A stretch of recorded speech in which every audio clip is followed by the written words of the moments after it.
Hello friends, welcome to our channel. आज हम बात करने वाले हैं कि एक हाउसवाइफ जो कि जॉब करना चाहती है लेकिन कर नहीं पाती, या फिर आगे पढ़ना चाहती है लेकिन पढ़ नहीं पा रही है क्योंकि उसके ऊपर फैमिली की रिस्पॉन्सिबिलिटीज़ है। उस तरह की हाउसवाइफ अपना टाइम किस तरह से मैनेज कर सकती है, घर के सारे काम करने के बाद वो अपने आप को किस तरह से खुश रख सकती है, या फिर एक नई नई चीज़ें किस तरह से सीख सकती है, उसके ऊपर हम आज बात करेंगे। हमें हमारे रोज़ के काम को मैनेज करना चाहिए और ख़ुद के लिए भी टाइम निकालना चाहिए। जैसे कि हम हमारे अगर हम कुछ पढ़ना चाहते हैं तो उसके लिए हमें टाइम निकालना है। अगर हमें आराम करना है तो हम उसके लिए भी टाइम निकालना चाहिए हमें।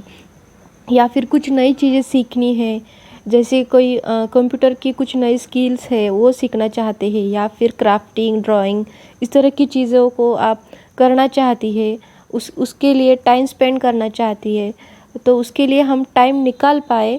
इसलिए हमें हमारे डेली के जो वर्क है, जैसे कि कुकिंग हो, क्लीनिंग हो, इस तरह के काम को हम किस तरह से मैनेज करें। और इतना भी हमें डेली काम नहीं करना चाहिए जिससे हम बहुत ज़्यादा थक जाए और हम कुछ भी नई चीज़ें ना कर पाए। इस तरह से हमें हमारे काम नहीं करने चाहिए। हमें हमारे लिए डेली टाइम 2 घंटे तो भी हमें हमारे लिए निकालने ही है। ऐसे निकालने हैं कि उस टाइम हम पूरी तरह से फ्रेश हो, ना कि बहुत ही थके हुए हो। और अगर हम बहुत थक जाए तो हमें ज़्यादा से ज़्यादा आधे घंटे का नैप तो लेना ही चाहिए। आप अपना एक वीकली टाइम टेबल बनाइए। जैसे कि कुकिंग तो करनी ही है हमें, वो तो कंपलसरी ही है। कुकिंग होने के बाद जैसे कि क्लीनिंग हो, जो बेसिक क्लीनिंग हो कि झाड़ू लगाना। जैसे कि घर में बहुत सारा सामान बिखर जाता है डेली, जैसे कि बच्चे भी उठाते हैं, कुछ ना कुछ सामान बहुत ही ज़्यादा बिखर जाता है। वो हमें डेली ही हमें पूरा संवारना पड़ता है, अच्छे से रखना पड़ता है। उसे तो हमें टाइम देना ही पड़ेगा।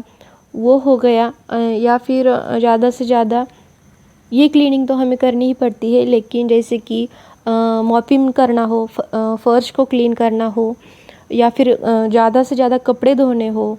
अगर आप मशीन का यूज़ करते हो तो आप 2 या 3 दिनों के बाद ही कपड़े धोते हो, तो फिर वो तो अब और भी अच्छा है आपके लिए। जैसे कि आप उस काम के टाइम में आप दूसरा काम कर सकते हैं। जैसे कि एक दिन आप मॉपिंग कर लीजिए, दूसरे दिन आप कपड़े धो लीजिए, तीसरे दिन आप जैसे कि जो एक्स्ट्रा की क्लीनिंग होती है, बहुत सारी डस्ट जमा हो जाती है, उसे हम तीसरे दिन क्लीन कर सकते हैं। चौथे दिन जैसे कि आप चाहते होगे डोर और विंडो ज़्यादा बहुत ही धूल है उसके ऊपर और उसे हमें क्लीन करना है, या फिर जैसे कि घर की रैक्स हो उन्हें हमें क्लीन करना है, तो उस टाइम में हम इस तरह से काम कर सकते हैं।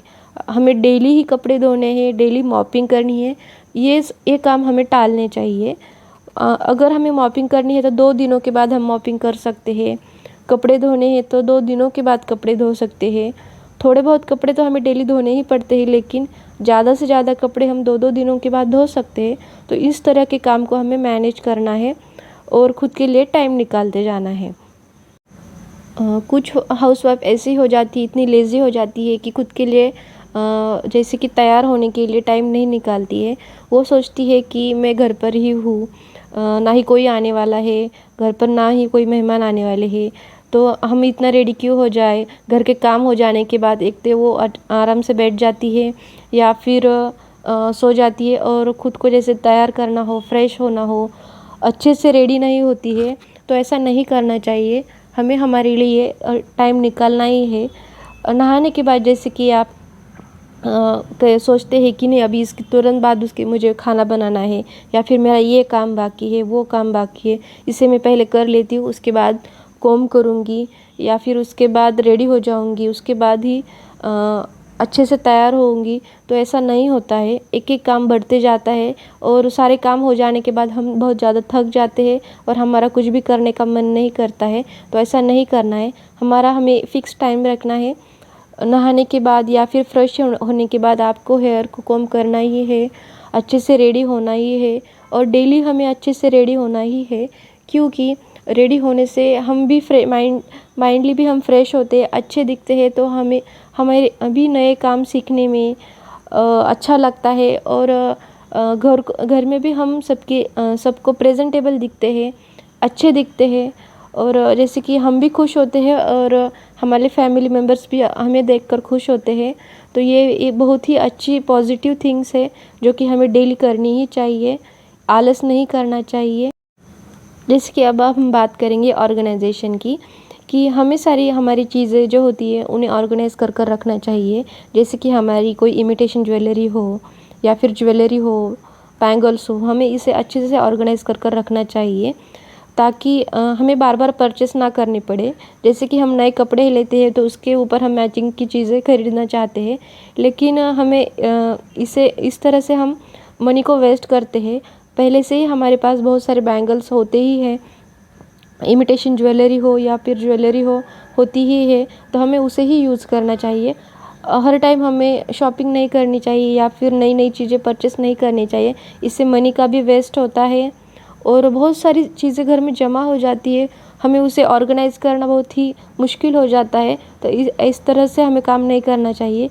इन्हीं चीज़ों के हमें सही तरीके से ऑर्गेनाइज़ कर कर रखना चाहिए ताकि हमें नई चीज़ें खरीदना ना पड़े और हम उस चीज़ का भी आनंद ले सकें, उसे भी हम पूरी तरह से इस्तेमाल कर सकें, ताकि हमारा भी मन भर जाए कि हाँ, हमने ये ख़रीदा था और इसे हमने बहुत ही ज़्यादा यूज़ कर लिया, अब हम नई चीज़ खरीदना चाहते, ऐसा हमें भी दिल से लगना चाहिए। और हमें मनी का भी और चीज़ों का भी नुकसान नहीं करना चाहिए। हमें हमारी चीज़ों को अच्छे से ऑर्गेनाइज़ करना चाहिए ताकि हमें नई चीज़ें बार बार परचेस ना करनी पड़े। हमें हमारी चीज़ें इस तरह से रखनी चाहिए ताकि वो डस्ट की वजह से या फिर उसके ऊपर कोई स्क्रैचेस पड़ने की वजह से ख़राब ना हो। हमें अभी आप देख सकते हैं कि जैसे कि हर एक ऐप पर हमें बहुत ही नई नई तरीके के ऑर्गेनाइज़र मिल रहे हैं, उस तरह से हमें ऑर्गेनाइज़ कर कर रखना चाहिए ताकि हम चीज़ों को ज़्यादा से ज़्यादा इस्तेमाल कर सकें। Thank you.